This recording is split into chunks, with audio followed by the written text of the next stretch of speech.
സുഹൃത്തുക്കളെ നമസ്കാരം. ഞാൻ ഒരു പോസ്റ്റ് കണ്ടു ഇന്നലെ. ബിച്ച് കുറേ പറഞ്ഞതിനെ കുറിച്ച്, അത് അത്രേ ഉള്ളൂ അതിന്. പക്ഷെ ഞാൻ ഇന്നത് വീണ്ടും പോസ്റ്റാണ് കണ്ടിട്ടോ. ആ പോസ്റ്റ് കണ്ടപ്പം ഇതിന് താഴെ വന്ന കമന്റുകൾ ചത്തുപോന്നി നന്നാവൂല അങ്ങനെയൊക്കെയാണ്. ഒന്നെങ്കിൽ നിങ്ങൾ ആ വിഷയത്തിനെ കുറിച്ച് നിങ്ങളുടെ അഗ്നിപർവ്വതമാണോ അല്ലെങ്കിൽ മഞ്ഞുമല നിങ്ങൾ പറ. എന്നിട്ട് പുതിയൊരു തുടക്കം തുടങ്ങി. നിങ്ങളൊരു സോഷ്യൽ മീഡിയ സ്റ്റാറാണ്. നിങ്ങൾ എന്ത് തുടങ്ങിയാലും നിങ്ങളൊരു കിച്ചൺ സംബന്ധമായ, അതായത് ഒരു ഫുഡൊക്കെ ഉണ്ടാക്കുന്ന ഒരു വ്ളോഗ് അതാണെങ്കിലും ഒരു ട്രാവലിംഗ് വ്ളോഗാണെങ്കിലും ആൾക്കാർ കാണാനുണ്ടാകും. കാരണം നമ്മൾ മലയാളികൾ എന്തൊക്കെ പറഞ്ഞാലും, ചീത്ത പറഞ്ഞാലും, അടി കൂടിയാലും ഒരു പ്രശ്നം എന്ന് വന്നു കഴിഞ്ഞാൽ ഒരുമിച്ചാണ്. മനസ്സിലായില്ലേ? നിങ്ങൾ മോശപ്പെട്ട വഴിക്ക് പോകണമെന്നില്ല. മനസ്സിലായില്ലേ? നിങ്ങളിതിപ്പം എൻ്റെ കയ്യിൽ അതുണ്ട്, ഞാനത് പറഞ്ഞാൽ എങ്ങനെയാകും? ആര് കിച്ചുവിനെ കുറിച്ച് ഏറ്റവും മോശപ്പെട്ട വ്യക്തി, ഏറ്റവും മോശപ്പെട്ട രീതിയിൽ ചിന്തിക്കേണ്ട കാര്യങ്ങളൊക്കെ ചിന്തിച്ച് കഴിഞ്ഞപ്പോൾ ആൾക്കാരിപ്പോൾ നിങ്ങൾ പറഞ്ഞാലും അത് പണ്ടല്ലേ, കുഴപ്പമില്ല എന്ന് ആൾക്കാർ വിചാരിക്കുള്ളൂ. അല്ലെങ്കിൽ നിങ്ങൾ പറയാത്ത എന്താണ്, അത് നിങ്ങളെ കൂടെ ബാധിക്കുമോ? അതുകൊണ്ടാണോ നിങ്ങൾ അവനെ ബാധിക്കുന്നത് പോലെ നിങ്ങളെയും ബാധിക്കുന്നത് കൊണ്ടാണോ? ഇതിൻ്റെ ഇടയ്ക്ക് ഒരു യൂട്യൂബർ അവരെ പറഞ്ഞിട്ട് കാര്യമില്ല. ഇത് കേൾക്കുന്ന ആരും അങ്ങനെ ചിന്തിക്കും. അത് പറയാനൊന്നും എന്താ പറയാ, പുളിക്കും. നിങ്ങളുടെ ഇങ്ങനത്തെ സംസാരം കൊണ്ട് ആൾക്കാർ ചിന്തിക്കുന്നത് നിങ്ങൾ തമ്മിൽ ഫിസിക്കൽ അറ്റാച്ച്മെന്റ് ഉണ്ടോ, ഫിസിക്കൽ റിലേഷൻ ഉണ്ടായിപ്പോയോ എന്നൊക്കെ ചിന്തിക്കുന്നത്. എന്തിനും മോശപ്പെട്ട കാര്യങ്ങളൊക്കെ ആൾക്കാർക്കുള്ളിലേക്ക് ചിന്തിക്കാൻ നിങ്ങൾ കൊടുക്കുന്നത്. അപ്പൊ നിങ്ങൾ ഇങ്ങനത്തെ സംഭവം നിങ്ങൾ വീണ്ടും വെറുക്കപ്പെട്ടു പോവുകയാണ്. നിങ്ങൾ ഒരു സമയത്ത് സുവിശേഷയാകുന്നു, നിങ്ങളൊരു സമയത്ത് എന്താ പറയാ, പ്രാർത്ഥനാഗീതം പാടുന്നു, പിന്നെ ഇത് വന്ന് പറയുന്നു. ഒന്ന് ആലോചിച്ച് നോക്കി. എന്റെ മകനാ പറയുന്ന സമയത്ത് നിങ്ങൾ ചെലവിന് കൊടുത്ത പൈസ എല്ലാവർക്കും ആരെങ്കിലും കാണിച്ചു കൊടുക്കും. സ്വന്തം മകന് ചെലവിന് കൊടുത്ത പൈസ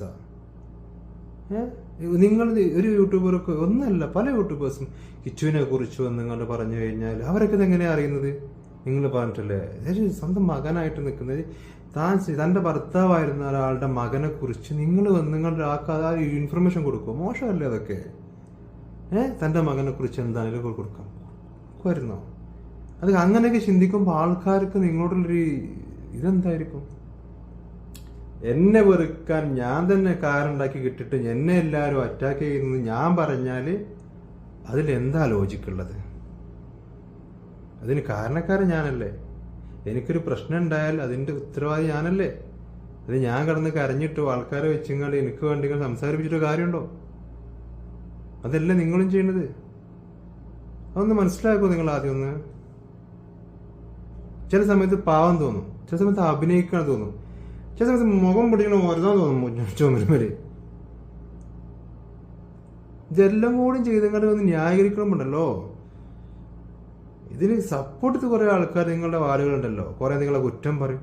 നിങ്ങൾ തിന്ന് ജീവിക്കുന്ന ഇത്തിരി കണ്ണികൾ നിങ്ങളുടെ കൂടെ ഉണ്ട്. നിങ്ങൾ പണ്ട് സുതിയെ വിറ്റു, ഇപ്പൊ നിങ്ങളെ വിൽക്കുന്നു. നിങ്ങളുടെ ഈ ലോകത്തെ വിറ്റ് ജീവിക്കുന്ന, നിങ്ങൾ അറിഞ്ഞോ അറിയാതെയോ ഇത് ചെയ്യുന്ന, നിങ്ങളെ പൊട്ടിയാക്കി നിങ്ങളെ കൂടെ നിൽക്കുന്ന ഇത്തിരി കണ്ണികൾ നമ്മൾ മാവുമല കാണുമല്ലോ, അങ്ങനത്തെ ഇത്തിരി കണ്ണികളായി നിൽക്കുന്ന ചെടികൾ നിങ്ങളുടെ കൂടെ ഉണ്ട് കേട്ടോ.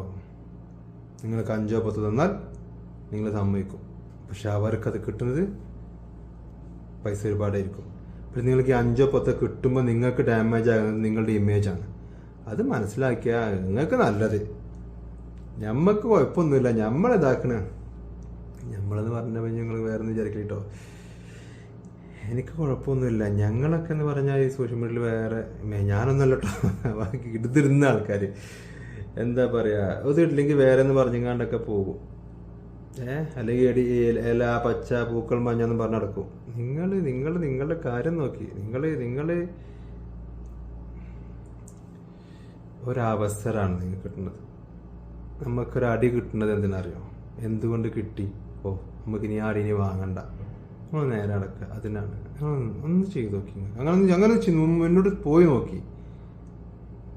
അല്ലെങ്കിൽ നിങ്ങൾക്ക് ഇഷ്ടമുള്ള പോലെ കാണിച്ചോളി കേട്ടോ.